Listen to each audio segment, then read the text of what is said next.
Crony capitalism, इस शब्द का उपयोग पहली बार 1980 में फिलीपींस के तानाशाह फर्डिनेंड मार्कोस की आर्थिक नीतियों के लिए हुआ था।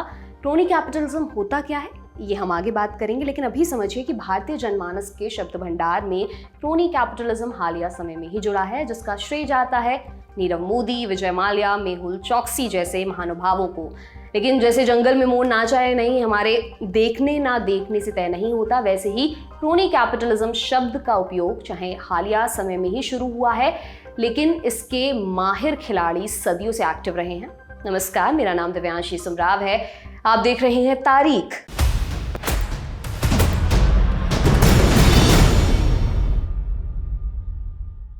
आज तारीख में आपको सुनाएंगे कहानी भारत के पहले क्रोनी कैपिटलिस्ट की, एक व्यापारी जो न्यूक्लियर फिजिसिस्ट था, जेल में कविताएं लिखता था और कहता था कि उसकी पैदाइश के दिन महात्मा गांधी उसी घर में मौजूद थे और महान वैज्ञानिक आइंस्टीन उसके लेक्चर सुनने के लिए आया करते थे, जो 1960 के दशक में अमेरिका से भारत लौटा और कारोबारी बन गया। पब्लिक के पैसे का इस्तेमाल कर उसने धंधा जमाया और फिर उसी पैसे का गबन कर डाला, जिसे सजायाफ्ता होने के बावजूद देश से फरार होने दिया गया। और इस बात की सफाई देते हुए देश के प्रधानमंत्री ने कहा उसने जितना लिया है उससे ज्यादा देश को दिया है। ये कहानी है जयंती धर्मतेजा की। पत्रकार दानिश और रूही खान अपनी किताब escaped true stories of Indian fugitives in London में जयंती धर्मतेजा की पूरी कहानी बताते हैं। उसके पिता जयंती वेंकट नारायण ब्रह्म समाज के सदस्य थे और उन्होंने आज़ादी के आंदोलन में हिस्सा लिया था। जयंती के खुद के दावे के अनुसार साल 1922 में उसकी पैदाइश के वक्त महात्मा गांधी उसी घर में मौजूद थे। वहीं सुभाष चंद्र बोस, जयप्रकाश नारायण और जवाहरलाल नेहरू जैसे नेताओं का उनके घर आना जाना लगा रहता था। बचपन से ही जयंती एक होनहार छात्र था। मैसूर यूनिवर्सिटी से केमिस्ट्री में मास्टर्स की डिग्री लेने के बाद उसने विदेश जाने की ठानी। वो पहले लंदन गया, फिर अमेरिका की पर्ड्यू यूनिवर्सिटी में उसने बायोकेमिस्ट्री में फेलोशिप हासिल की, लेकिन आगे जाकर उसने फील्ड चेंज करते हुए न्यूक्लियर फिजिक्स में करियर बनाने का फैसला किया। इस फैसले ने उसकी तकदीर बदल कर रख दी। उसकी मुलाकात इटली के मशहूर भौतिक शास्त्री एनरिको फर्मी से हुई और फर्मी की मेहरबानी से वो मैग्नेटिक टेप बनाने वाली एक कंपनी मिस्टिक टेप का वाइस प्रेसिडेंट बन गया। आगे जाकर उसने रिसर्च लैब और शिपिंग का कारोबार शुरू किया और मालामाल हो गया। इस दौरान उसने कई रिसर्च पेपर्स भी लिखे और वैज्ञानिक बिरादरी में अच्छा खासा नाम भी बना लिया।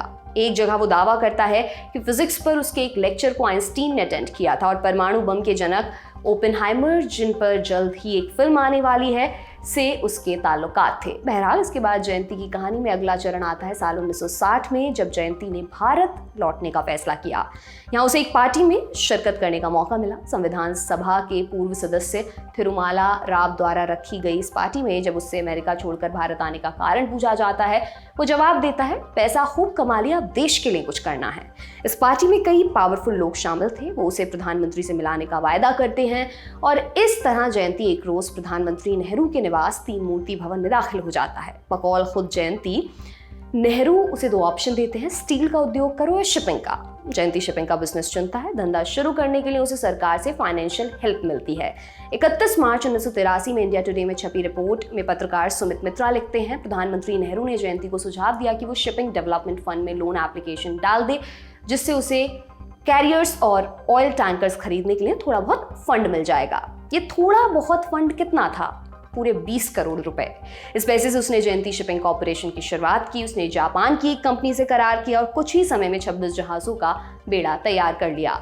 देखते ही देखते देश भर से निर्यात आयात होने वाले माल का 40% जयंती की कंपनी के जरिए होने लगा, यानी जयंती देश का एक जाना माना कारोबारी बन गया। हालांकि ये शोहरत अकेली नहीं आई थी। धीरे धीरे जयंती के आलोचकों की संख्या में इजाफा होने लगा। प्रधानमंत्री नेहरू के विरोधियों ने आरोप लगाया कि जयंती की सफलता के पीछे सरकारी संरक्षण है। आरोपों में शामिल था कि सरकार की सरपरस्ती में जयंती तमाम नियमों को धत्ता बताते हुए कंपनी चला रहा था और इसके बावजूद उसके खिलाफ कोई एक्शन नहीं हो रहा था। हालिया समय में ऐसी व्यवस्था को हम क्रोनी कैपिटलिज्म के नाम से जानते हैं, यानी ऐसी अर्थव्यवस्था जिसमें बिजनेस की सफलता राजनीतिक वर्ग और व्यापारी वर्ग के बीच सांठ-गांठ से तय होती है।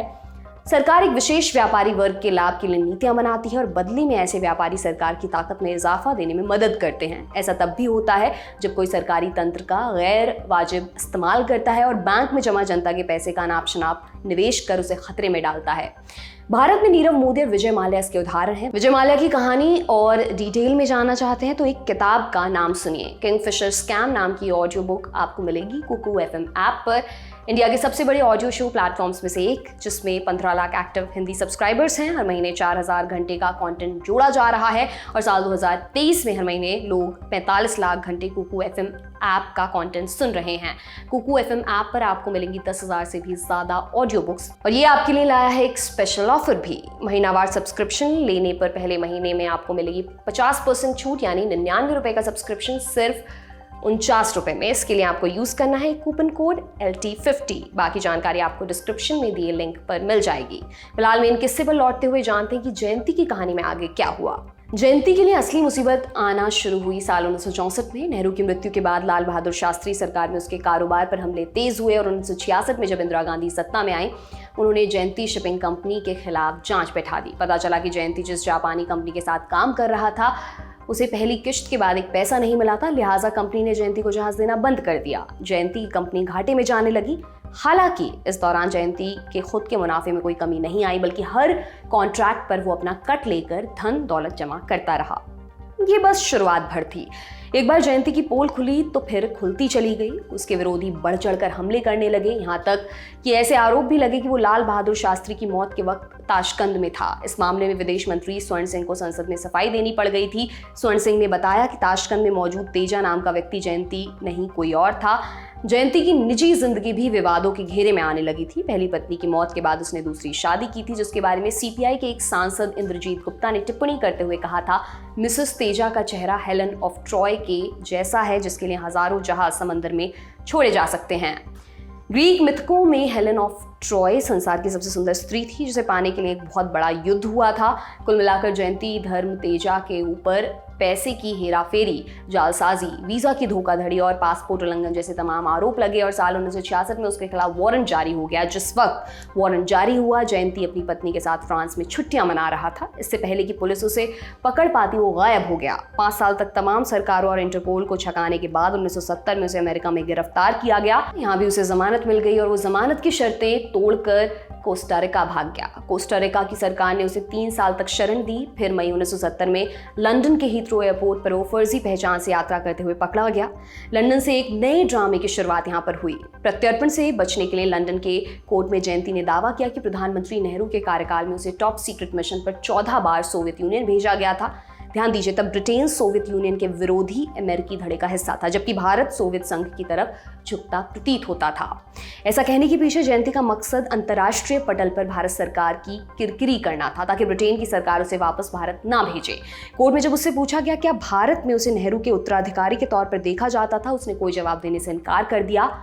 लंदन में रची गई इस पूरी कलाकारी का हालांकि कोई फायदा नहीं हुआ और अप्रैल 1971 में जयंती को भारत भेज दिया गया। 17 अप्रैल की इंडियन एक्सप्रेस की एक रिपोर्ट बताती है कि एक चमकदार सूट में वो प्लेन से उतरा और गाड़ी में बिठाकर उसे एसपी ऑफिस ले जाया गया, जहां उसके सामने कोल्ड ड्रिंक परोसी गई।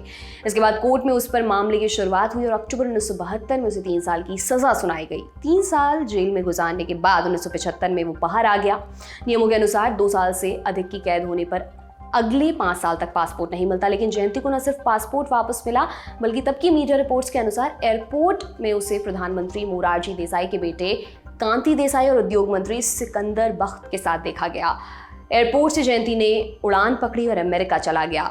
ये खबर बाहर आने के बाद जब संसद में हंगामा हुआ, मोरारजी ने सफाई देते हुए कहा उसने सरकार से जितना लिया उससे अधिक दिया, इसलिए वह कहीं भी आने जाने के लिए आज़ाद है। मोरारजी देसाई के बाद चौधरी चरण सिंह प्रधानमंत्री बने। उनकी सरकार ने पैन एम विमान कंपनी पर जयंती को भगाने का केस कर दिया। हालांकि कंपनी ने दलील दी कि जब खुद सरकारी नुमाइंदे उसे एयरपोर्ट तक छोड़ने आए थे तो इसमें उनकी क्या गलती थी।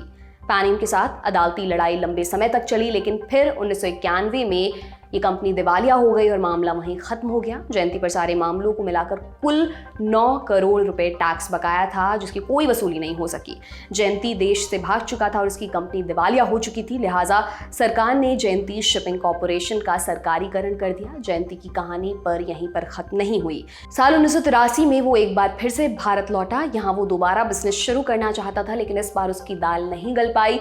1984 में इंदिरा गांधी की हत्या के बाद उसने देश छोड़ दिया, इस बार हमेशा के लिए। 1 साल बाद ही दिसंबर 25, 1985 को अमेरिका के न्यू जर्सी में उसकी मृत्यु हो गई। आज की तारीख में बस इतना ही। ये तमाम जानकारी आपके लिए लेकर आए थे हमारे साथी कमल भट्ट। अब आपसे मुलाकात होगी अगले हफ्ते, तब तक के लिए जुड़े रहिए दी लंदन टॉप के साथ। बहुत बहुत शुक्रिया।